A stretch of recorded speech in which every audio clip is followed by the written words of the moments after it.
যারা মেঘনাঘাট পাওয়ার প্ল্যান্টের আজকে দুপুরে একটি দুর্ঘটনায় যারা আহত হয়েছেন তাদের সুচিকিৎসা নিশ্চিত করতে মাননীয় প্রধানমন্ত্রীর পক্ষে মাননীয় স্বাস্থ্যমন্ত্রী এখানে উপস্থিত হয়েছেন।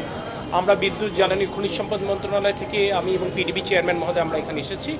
প্রথমত এটি একটি দুঃখজনক ঘটনা, একটি অনাকাঙ্ক্ষিত একটি ঘটনা, কিন্তু আপনারা জানেন যে মেঘনাঘাটে 718 মেগাওয়াট ক্ষমতা সম্পন্ন একটি পাওয়ার প্ল্যান্ট যেটি বিদেশি বিনিয়োগে প্রতিষ্ঠিত।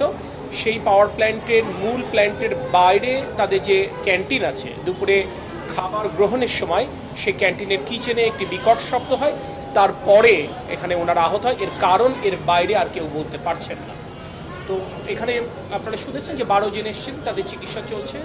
আল্লাহ রহম করলে ইনশাআল্লাহ সকলেই সুস্থ হয়ে যাবেন বলে আমরা আশাবাদী, এবং চিকিৎসার জন্য কোনো ত্রুটি না হয় সেটা স্বাস্থ্যমন্ত্রী মন্ত্রণালয়ের পক্ষ থেকে দেখছেন, আমাদের তরফ থেকে যদি কিছু করার থেকে দেখছি।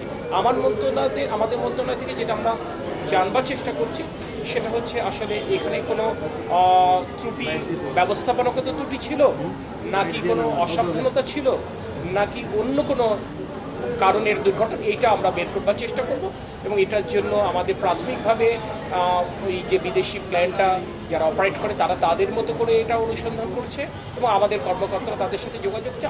আগামীকাল ভোরে একটা উচ্চ ক্ষমতা সম্পন্ন টিম সরেজমিনে এটা পরিদর্শন করবে, এবং আমরা অলরেডি ফায়ার ব্রিগেডের সাথে আমরা যোগাযোগ করছি। ফায়ার ব্রিগেডও তাদের প্রাথমিক কাজ শুরু করেছে। যদি ব্যবস্থাপনাগত ত্রুটি থাকে আমরা সেটা আগামীতে শুধরাবার চেষ্টা করব। কারোর যদি কোনো গাফিলতি থেকে থাকে সেটা যদি তদন্তে প্রমাণিত হয় তাকে অবশ্যই দৃষ্টান্তমূলক শাস্তির আওতায় আনবো।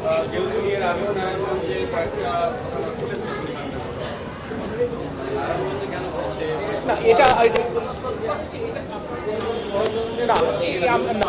এই ধরনের কোনো মন্তব্য আমি করতে চাই না, কারণ এই ধরনের কোনো তথ্য আমার কাছে নেই। তবে আমি আপনাদেরকে বলবো এটা বিদেশি বিনিয়োগে প্রতিষ্ঠিত যারা এই ব্যাপারগুলো যথেষ্ট সুন্দর ব্যবস্থাপনা করে বলে অতীত ইতিহাস রয়েছে, এবং এটা যে কারণে পাওয়ার প্ল্যান্টের বাইরে একটা ক্যান্টিন এটা কেন ঘটলো, ক্যান্টিন তারা অপারেট করছিল নাকি থার্ড পার্টি অপারেট করছিল সেগুলো আমাদেরকে খুঁজে দেখতে হবে। এটা জেনে বলতে পারবো।